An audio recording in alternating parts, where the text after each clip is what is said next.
Hello, welcome back to this week's Staff Room Short. This week we're going to talk about the third pillar of Lent, almsgiving.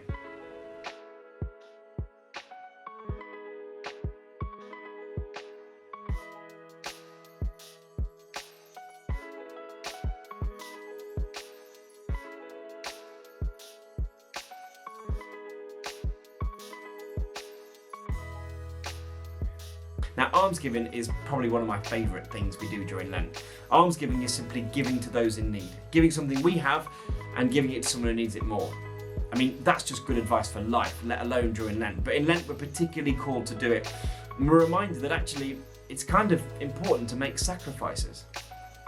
Making a sacrifice is something that Lent is very much rooted in. Of course, when we get to the kind of end point of Lent during Holy Week, we remember the ultimate sacrifice that Jesus made. He gave everything, gave his whole life for us. But it reminds us that we can give of our lives to other people. Yes, we can give money into charity boxes. Absolutely should do that. Yes, we can give food to food banks. Absolutely, we should be doing that. We can also give of ourselves. We can give of our time, of our love, of our attention, of our presence.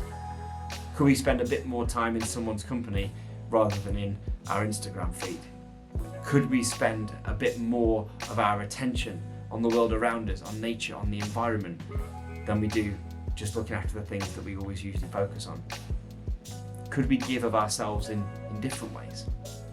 Again, like all the other themes in Lent, almsgiving is something that everyone can practice. It doesn't necessarily have to come from a faith perspective, but when we look at it through a faith perspective, we're always giving Jesus as that example of sacrifice, because what did he do? When people are hungry, he broke bread and he fed people.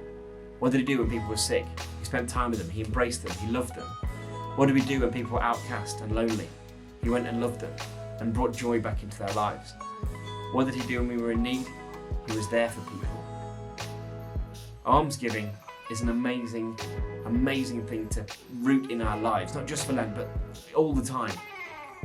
Because it's really what makes and gives power to those communities and things that we do. It's really what makes the church actually tick. It's really what it's all about. Putting your love into action in the service of others. So, this Lent, think about who it is you could give to. You might want to join a kind of national big campaign. You might want to join like the CAFOD campaign, for example. They always have a Lenten mission, and that's a great way of connecting people all over the world. You might want to do something locally as a community and collect for a local food bank or a local charity. But personally as well, think about what it is you can give of. It doesn't have to be money, it doesn't have to be food, it doesn't have to be a thing. But think about what you have to give and who you could give it to. And in doing so, you'll discover why almsgiving is so powerful, so important, and why it's such a beautiful expression of what our love and what our faith is all about. Good luck, and we'll see you soon.